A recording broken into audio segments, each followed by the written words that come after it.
Baiklah, kembali lagi bersama saya. Kali ini kita akan membahas surat At-Taubah ayat 31 ya.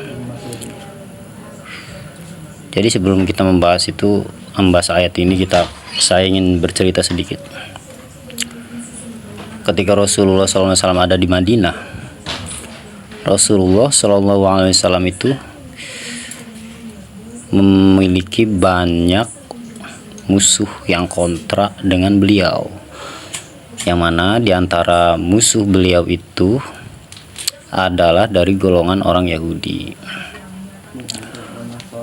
Padahal bila ditilik agama Yahudi itu dengan Islam itu memiliki kesamaan, yaitu agama tauhid, sama-sama agama tauhid, agama yang menyerukan tauhid. Tapi mengapa orang-orang Yahudi itu malah kontra dengan Nabi Muhammad SAW? Alasannya, mereka itu lebih mendengarkan fatwa para ulama mereka, pemuka agama mereka, yang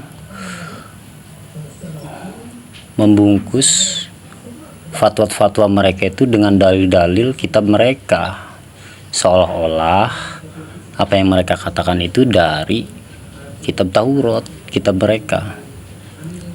Dan itu pun terjadi di zaman sekarang, ketika para ulama menjadikan ayat-ayat suci itu sebagai legitimasi untuk keburukan yang mereka lakukan, atau untuk memberikan doktrin-doktrin kepada kelompok dan golongannya. Di sini ada ayat yang berbunyi, Bismillahirrahmanirrahim, ittakhadhu ahbarahum wa ruhbanahum arbabam min dunillah. Mereka orang-orang yang Yahudi itu menjadikan ulama mereka, yaitu ulama Yahudi, ahbar di sini adalah ulama Yahudi, waruhbanahum, dan pendeta-pendeta mereka, yaitu ibadun Nasoro, yaitu para ahli ibadahnya orang-orang Nasrani, arbaban sebagai arbab. Arbab di sini semacam orang yang memiliki otoritas, gitu ya, otoritas spiritual itu ya, yang menjadi wakil Tuhan. Arbabam min dunillah, ya, Rob selain Allah. Haitsu ittabi'uhum fi tahlili ma harramallah, yang mana mereka itu, orang Yahudi itu, mengikuti para ahbar, dan orang Nasrani mengikuti para ruhban, para rohibnya ini, dalam hal menghalalkan sesuatu yang diharamkan oleh Allah Subhanahu wa Ta'ala, dan mengharamkan sesuatu yang dihalalkan gitu. Jadi walaupun menurut syariat itu halal, kalau menurut para ulamanya itu haram, maka itu diharamkan. Nah, kalau menurut syariat, walaupun itu menurut syariat haram, kalau menurut mereka para pemuka agama itu halal, ya halal. Jadi mereka itu mengikuti dogma, tidak mengikuti apa yang benar. Itulah yang membuat mereka itu kontra dengan Nabi Muhammad SAW. Padahal secara ajaran mah sama, secara syariat mah sama-sama agama tauhid, sama-sama agama samawi.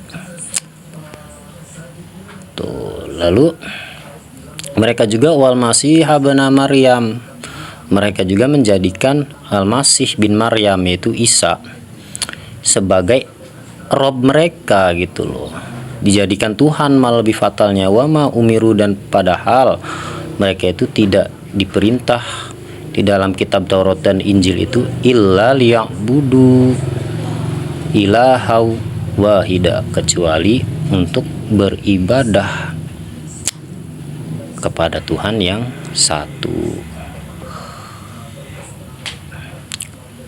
La ilaha illahu subhanahu amma yusyrikun. Tiada Tuhan selain Dia, yaitu selain Allah Subhanahu wa taala. Maha suci Allah dari apa yang mereka sekutukan. Pada kenyataannya di reality zaman sekarang pun seperti itu. Orang lebih mendengarkan apa yang dikatakan oleh pemuka agamanya, dogma-dogma yang tidak berdasar gitu loh. Boleh-boleh saja kita percaya dengan pemuka agama selagi itu memang ada dasarnya. Kebanyakan kita lebih percaya kepada mistis, semisal dongeng-dongeng karomah yang dilebih-lebihkan. Saya tidak menolak adanya karomah, tapi saya menolak orang yang mengglorifikasikan karomah yang seolah-olah benar atau tidaknya seseorang itu ditentukan oleh karomah yang dia punya. Nah, jika kelakuan para pemuka agama di zaman sekarang itu seperti itu, apa bedanya mereka dengan para rohib dan para rabi orang Yahudi pada zaman itu? Jadi kita mundur lagi peradabannya ke belakang. Ya, itu saja yang bisa saya sampaikan, teman-teman. Assalamualaikum warahmatullahi wabarakatuh.